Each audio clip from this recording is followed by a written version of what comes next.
Assalamualaikum warahmatullahi wabarakatuh. Perkenalkan, nama saya Adelia Putri dengan NIM 0310201004 dari kelas Tadris Biologi 1 Stambuk 2020. Nah, pada kesempatan kali ini saya akan membahas mengenai review dari video yang saya tonton mengenai penjelasan enzim.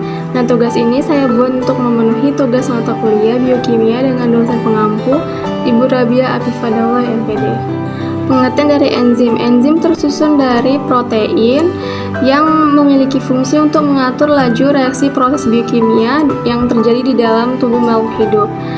Namun, enzim tidak mempengaruhi proses dari kesetimbangan reaksi yang dihasilkannya. Adapun salah satu sifat dari enzim yaitu enzim ini bersifat spesifik, di mana enzim memiliki sisi aktif yang akan mengikat substrat yang memang sesuai dengan struktur dari sisi aktif enzim. Sehingga ketika sisi aktif enzim menemukan substrat yang sesuai dengan sisi aktif enzim, maka akan menghasilkan sebuah produk baru. Salah satu contoh dari enzim yang ada di dalam makhluk hidup, maksud saya manusia, adalah enzim laktase, di mana enzim laktase ini mempunyai fungsi dia akan mencerna laktosa atau memecah laktosa menjadi gula sederhana atau yang biasa disebut dengan galaktosa atau glukosa. Contoh dari laktosa adalah susu yang terdapat di dalam susu, sehingga ketika manusia mengonsumsi atau meminum susu, maka diperlukan enzim laktase untuk dapat dicerna di dalam tubuh manusia. Adapun enzim amilase yang diproduksi oleh kelenjar air liur.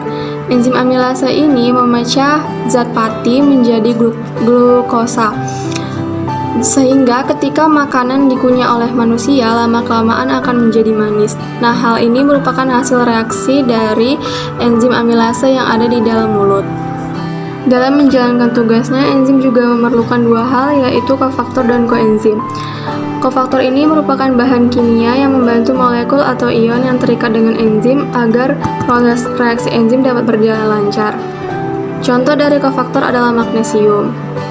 Kemudian ada yang namanya koenzim. Koenzim ini merupakan bahan non-protein yang membantu untuk mentransfer reaksi dari enzim, yaitu contoh dari koenzim adalah vitamin.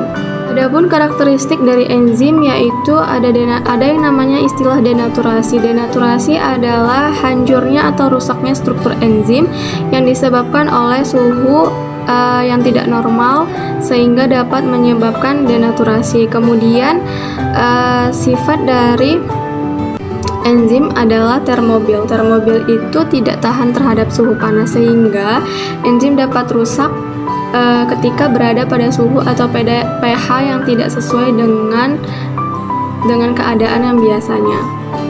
Sehingga untuk menjaga dari ketersediaan enzim dan memperlancar laju reaksi enzim, manusia dianjurkan untuk mengonsumsi makanan-makanan yang sehat serta bervitamin untuk memperlancar reaksi enzim. Mungkin hanya itu yang dapat saya sampaikan, lebih dan kurang saya mohon maaf. Wassalamualaikum warahmatullahi wabarakatuh.